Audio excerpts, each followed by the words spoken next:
Ever wonder who actually came up with money the way we know it today? Not gold, not silver, but those little paper notes we chase every day. Most folks would probably say Europe. Maybe Italian banks, maybe England later on. But the truth? Way before Europe even thought about it, one civilization had already cracked the idea. China. Over 700 years ago. And their invention, paper money, didn't just change trade. It changed power itself. Let's rewind to the 13th century. Europe still clinking around with heavy coins. Pain to carry, easy to steal. Meanwhile in China, under the Song Dynasty, something wild happens. They call it Jiaozi. The world's first paper currency. Imagine that. At a time when everyone thought value had to shine and jingle, the Chinese said, nah. Value can be written. Just ink on paper, backed by trust. It felt like magic. And it flipped their whole economy upside down. Suddenly merchants could travel far without dragging chests of copper or silver.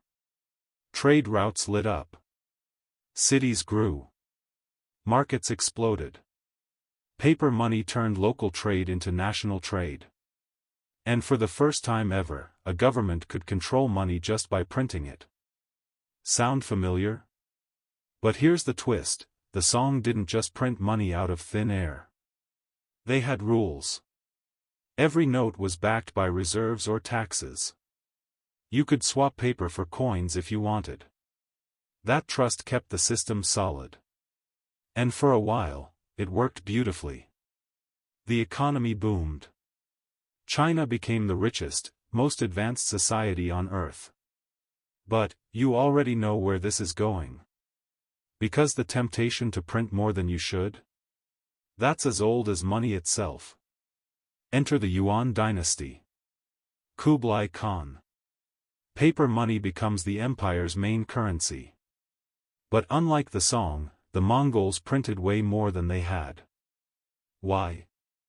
War. Ambition. Power.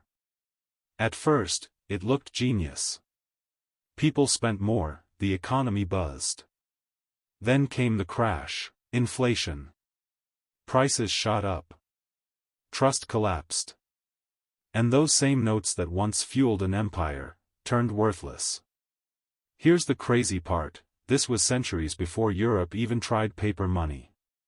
China had already lived the whole cycle, invention, prosperity, greed, collapse. And honestly, it's the same cycle we still fall into today. Coins, paper, credit, digital, doesn't matter. The psychology stays the same. We start with trust. Then growth. Then greed. And finally, decline. Governments printing trillions. Prices rising. People losing faith in currency. It's the same lesson we keep forgetting. Money isn't real. It's a story we all agree to believe. And when that belief breaks, everything falls apart. But let's not forget, when handled wisely, paper money sparked one of the most creative, prosperous ages in history. Trade connected distant regions. Ordinary people could join an economy bigger than their village. That's the power of innovation when it's grounded in trust. Marco Polo saw it himself. He wrote about how everyone accepted paper notes, how the emperor's red seal made them official. To Europeans, it sounded like sorcery. To the Chinese, it was just logic. Money isn't the object. It's the belief behind it.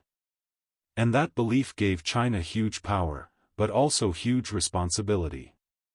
When managed carefully, paper money united the empire. When abused, it tore it apart. Every empire since has faced the same dilemma. Too little money, economies freeze. Too much, they burn.